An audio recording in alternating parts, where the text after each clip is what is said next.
Es esmu dzirdējusi stāstu par tavu pirmo iepazīšanos ar Vietnamu, kas ir bijusi diezgan tāda ekstrēma, tavs brauciens no lidostas un iekļaušanās pilsētas satiksmē. Nē, tā, man liekas, bija pirmā pieredze ar Vietnamu kā tādu, jo mēs atlidojuši tur uz Vietnamu, tur skatāmies cilvēki, tur tādi mazāki un gaidām, kas tad būs un ko mēs darīsim. Un tā pirmais iespējas bija tāds diezgan wow, jo mēs iesēdāmies tā kā bijām atraduši, ka jāsēž tur taksi iekšā, tur kādā un tādā, tur tajā un tajā, iesēžamies pareizajā un braucam, un mēs lidojam uz Hošiminu. Un tas brauciens mums ilga kaut kādas 40 minūtes, bet, ja mēs esam īsti tādi runātīgi tie cilvēki un savā starpā tur čalojam, kas un kā notiek un ko apkārt redzam un kā būs, tad tajā brīdī, kad mēs bijām taksi un braucām, visiem bija mutis pilnīgi ciet.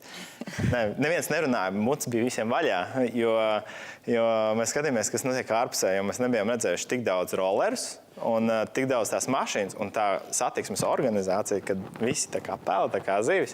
Un tuvojas lielais krustojums un skatāmies, ka, labi, tur kaut kādas tās gaismas ir, kas regulē, bet viņas neko neregulē. Un tur viss vienkārši notiek, tā. Un tu brauc un tu gaidi, tu zini, ka, šitajā sekundē nebūs tā teikt avārija, gaidām nākamo sekundi, bet nē, vienkārši... Bet viss notiek pilnīgi normāli. Viss notiek, jā. Tas tā kā tādā tu okeānā jūties. Tur tā zivis pēld un tur labi viņas tur tavu apkārt un pilnīgi nekas. Un, nezinu, meitenēm droši vien, ka ļoti līdzīgi stāsti ir. Ielas šķēršošanai noteikti tāds liels notikums. Jā, tas ir.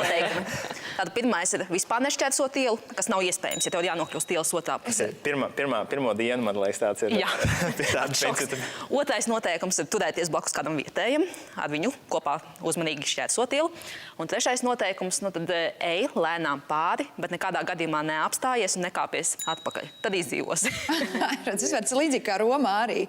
Ja te pāri ielai vienkārši šādi te un vispār pat neskaties. Jā.